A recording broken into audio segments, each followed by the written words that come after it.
UPI പേയ്മെൻറ്റുകൾ വിവിധ തരത്തിലുള്ള bill പേയ്മെൻറ്റുകളിൽ തുടങ്ങി ഒടുക്കം ക്രെഡിറ്റ് കാർഡ് ബില്ല് അടയ്ക്കുന്നതിന് വരെ ഉതകുന്ന ഒരു അമേസിംഗ് ആയിട്ടുള്ള ഒരു ആപ്പാണ് ക്രെഡ് എന്ന് നിങ്ങൾക്കറിയാം. അപ്പോൾ ക്രെഡ് ഉപയോഗിച്ച് ഞാനിവിടെ ഒരു ബില്ല് അടച്ചാണ് നിങ്ങൾക്ക് കാണിച്ചു തരുന്നത്.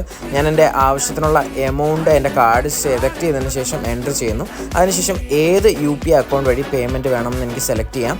അതിനുശേഷം നിങ്ങൾ ജസ്റ്റ് ഈ ഒരു പേയ്മെൻറ്റ് UPI പിൻ കൊടുത്ത് കംപ്ലീറ്റ് ചെയ്യുക. അതിനുശേഷം നിങ്ങൾ ചെയ്യേണ്ടത് നിങ്ങളുടെ റിവാർഡ്സ് ക്ലെയിം ചെയ്യുകയാണ്. നിങ്ങൾ ഓരോ തവണ ബില്ലടയ്ക്കുമ്പോൾ നിങ്ങൾക്ക് ഒരു 1000 രൂപ അടയ്ക്കുമ്പോൾ നിങ്ങൾക്ക് assured cash back reward cred നൽകുന്നുണ്ട്. അപ്പോൾ ജസ്റ്റ് ഇതിനെ ഒന്ന് ക്രെഡ് കോയിൻസ് വഴി ജസ്റ്റ് ഒന്ന് റെഡീം ചെയ്ത് ഇതൊന്ന് സ്പിൻ ഓഫ് ചെയ്ത് കൊടുത്തു കഴിഞ്ഞാൽ നിങ്ങൾക്ക് ക്യാഷ് ബാക്ക് കിട്ടും.